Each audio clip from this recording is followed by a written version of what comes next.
ladies and gentlemen. Welcome to the jungle. Okay, welcome to the jungle. Alright, so for RQ, what do they get rid of now that they have already picked the highest Zask and the Edith? And the Kufa is already banned by Bigatron, and that usually we've seen being picked against both the Hayabusa and the Ling. I think for Bigatron, I think that they haven't really shown anything too crazy. I think RQ are the ones that might come up with an unorthodox solution towards his assassins. For Bigatron, they might still be looking at the traditional counters, suppressions, Way of the Dragons, and the like. I mean, they have the skill pool to pull some of those heroes off. Yeah. And there goes the Aurora being banned out for RRQ. They kind of respect the strength that this hero kind of has to lock down the burst damage.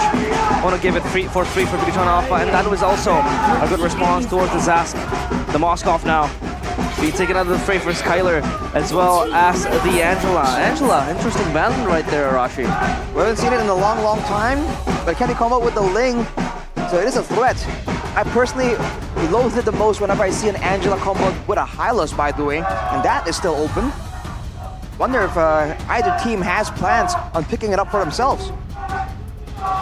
The Moskov ban here. I feel like they can just go for the Roger ban too, right? Kind of force Skylar into a role that he's not comfortable, or not comfortable isn't the word, but more of a winning matchup.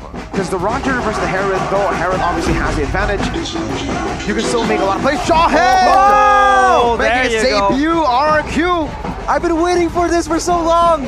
Ever since they changed the missiles now, it adds a focusing mark-like effect. It increases damage to the target up to, I believe, about 6%, 6 to 10%. I'll confirm right after this, but I've been waiting for this hero to make an appearance, and now if Bigatron wants to try and contest with an aggressive roamer, let's say use the Arl as a roamer, it won't be as simple.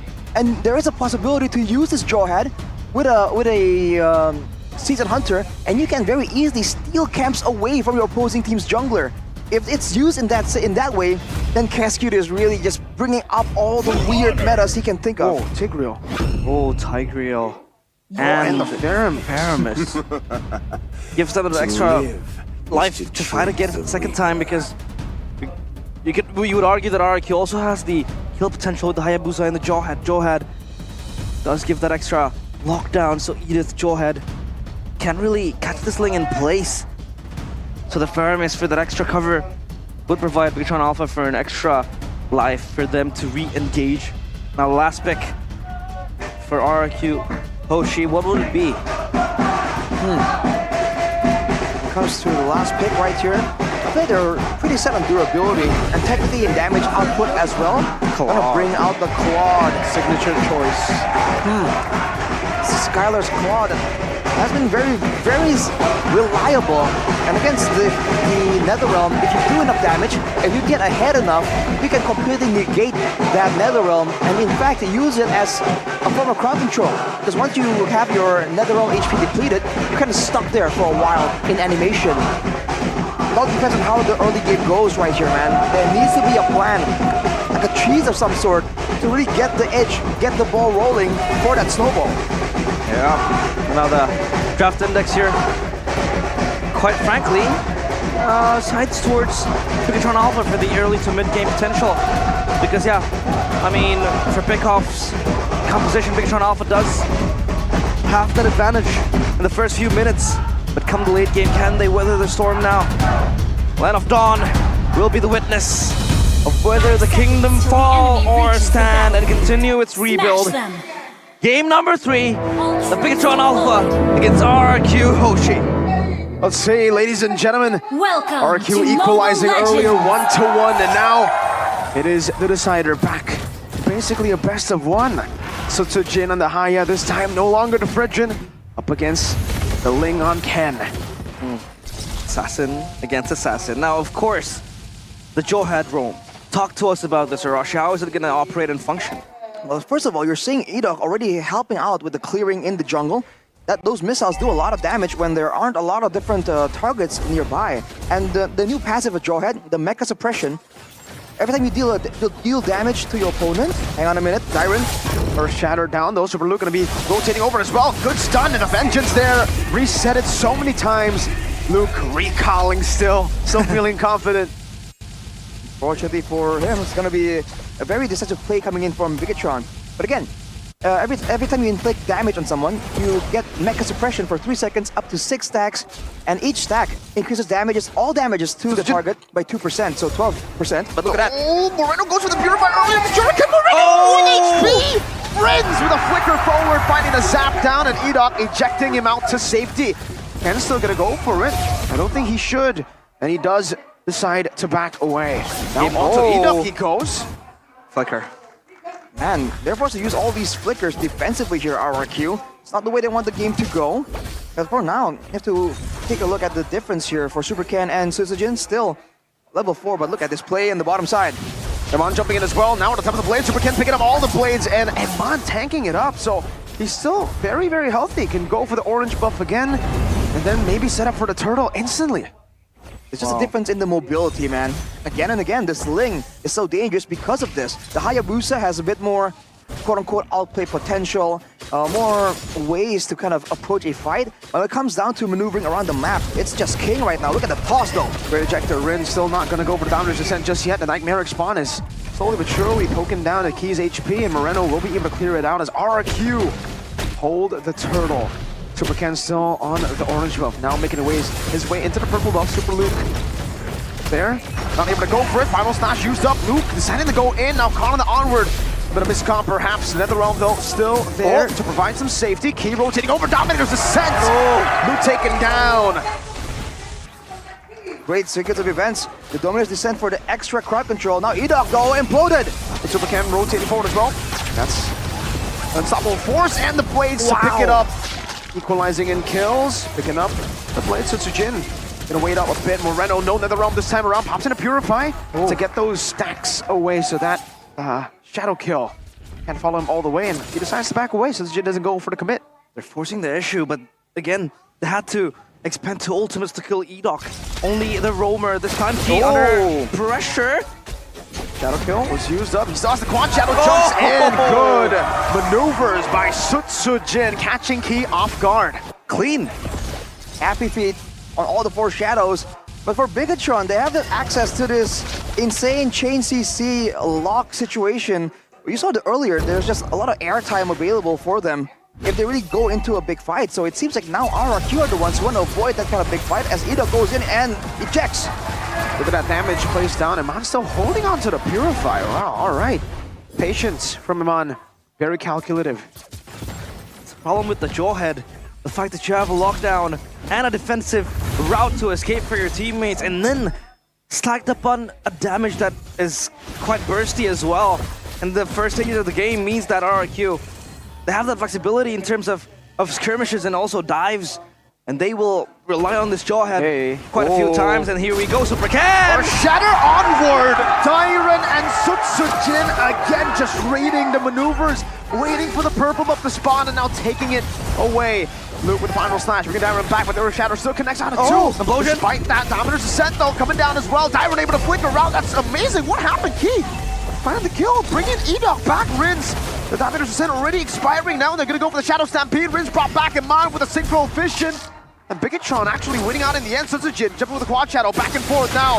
The stun, the shove. The vengeance reset. Suzujin has to give this away, and it will be a trade in the end. Ken picks up the turtle for RRQ's purple steel. Purple buff for the turtle. Like Bigatron will take that, but you can see Supercan trying to find something. Go to the Tempest of Blades, but can Edok find him? Oof. Won't be able to just yet.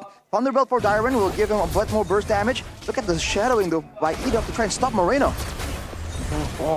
So far, it's been pretty intense. The exchanges happening left and right. RRQ showing how much of a threat they can pose against Bigatron Alpha. Meanwhile, Bigatron Alpha with the responses has been quite aggressive as well. Not shy away of popping the ultimate needed. Key with the implosion. And Luke rotating to help. Equipments though coming in. Berserker's Fury completed for Supercan. Dreadnought armor for Super Luke there. Looking out for that extra damage coming in from Suzujin and Edok. As far as but for Dyron in the Primal Wrath, I think he does magical damage as well. this Starlium and Feather Heaven already competed for Iman, so very respectable amounts of damage. Whereas for Skylar, needs to wait a bit longer, man. Even with 2 items, he still does an okay amount of damage, but you know, it's just not the same kind of power spike that you really need to have a way to throw around in the middle of a big team fight. Thunderbolt again, I feel like, for Super Ken. Itemizing towards it, so far needs that extra HP. As well as that slow, that damage needed. Now for RRQ, focusing the control towards bottom side. Here we go. Assassin 1v1 versus jungler. Assassin. Please, please, please. Jin knows better than to take this for now. Still needs to wait for some of those stacks, you know? Goes with the Cloud Shadow though up top, and he will be able to match that. Ken still with the same build. Thunderbelt down below. Iman walking up to Skylar. Oh, up top has the BMI up top. It's a 1v1, no? Just a bit of a cut. Iman actually going to be able to take the turret down below, but he has to be careful. He's right there, Blazing Away, used up. Oh, he's going to be waiting in the BMI right there. So this is going to expire very, very soon. Eat up, jumping with Unstoppable Force.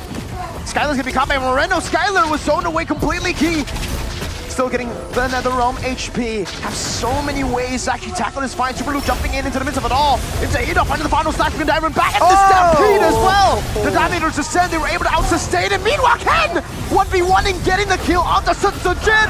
They wipe RRQ Hoshi out in the 7th minute. The Kingdom tarnishes. And Bigatron Alpha, they take charge of the Kingdom. And the moment we get a 1v1 Assassin in the jungle, we don't see the replay, we don't see the camera. That was so intelligent, man. You see the way that they used the BMI against Skylar? Just went straight and waited for him. Made sure that his escape routes are cut off. It's a great play from both teams. I think RRQ are also trying to bait Iman to try and commit there. But unfortunately, the response from the team is a bit too fast. It's been a slow grind the whole time, the whole early 5 minutes. But now with that sequence of events, a full-on wipeout and several turrets falling, Bigatron now has the clear control over the game. RRQ are the ones who have to be a bit more careful. Because for the longest time, with the turrets available, it's all about the pickoffs. It's all about the bush maneuvers. But now Bigatron has more space to try and work with. I've never seen Skylar fully shut down on a Claude. Yeah. Definitely feels a bit eerie, to say the least, but that was what Bigatron were aiming to do in the draft, right? Moskov and the Roger, the 2 heroes that actually can go up against the Harith, and now we have the item check. High Piercer for Sosajin. Force back, he might be looking for it. Ejector. Oh, onward. So again, he still has the implosion. Binding 2. Now Super King going to be rotating over now. Zaman Force placed down. 2 members taken out. Where did that Dominator's descent go? Got immediately deleted. That's the weakness of the Dominator's descent, and Sutsujin is still very much in danger, trying to make plays happen right here. But Bigatron, every single time Dyron is trying to make a play happen, he just gets outmatched and caught out by something. Either the final slash or the pullback from the Paramis. Dyron is trying to use the Primal Wrath to just elevate his damage, his presence in the team fight, but he's just completely denied of doing so every single time. Yeah, these are deep waters now for RRQ. The fact that Skylar is also struggling with this Claude, just being zoned out by the players of Bigatron Alpha. They have so much control.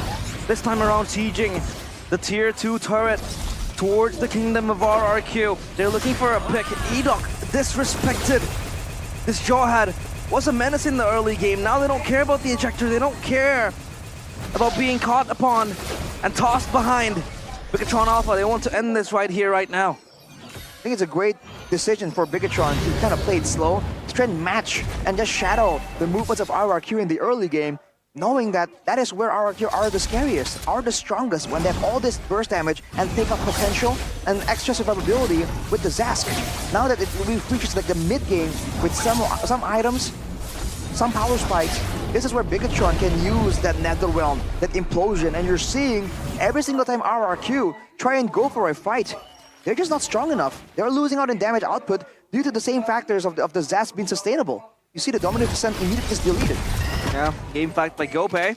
The new application. This marks Jawhead's debut in MPL ID Season 14 after last being used by Key in MPL ID Season 11 when Bigatron lost to Ultra Ego. I mean, wow. So poetic using it against Key, who's playing right here, right now. He still has another new hero, by the way, in his 4th game. Yeah, he's played a new hero every game, right? Yeah. Oh, Well, I guess the Tigreal is a hero in his repertoire. That's true. With the orange buff taken away by Super Ken, though, you can see RRQ confused on what to do right here. Trying to find baits, trying to find engages, but either on the Jawhead just isn't tanky enough as of right now. He has the Dominance Ice, but that's about it. There's just way too much damage, especially coming in from Eman. Oh, look at Key. Conceal just zone them away right now. Holy Defense already used up. Top, so it's a Jin dealing with the wave in the bottom lane, and RQ can go for this final slash. Edok force a flicker out. Super Ken jumping in. Okay! With an implosion to the midst of it all. Skylar with a blazing duet. That's all he can do under the fountain. The shadow kill used up, but it just tickles the robots. Sutsujin, Dyron, and Skylar unable to defend. Bigatron Alpha keeps the record against RRQ perfect since season 12. Oh man. Unfortunate day for the Kingdom. It was going so well, but the experience of the robots shows once more. They took full control, and every single time they have not let RRQ get anything in this game. Every single trade, every single objective was answered almost immediately. Again, the machines rage against the dying of the Kingdom. And the Kingdom, they fall. This time around, the man on your screen, the Super Ken. Those assassin junglers that they picked up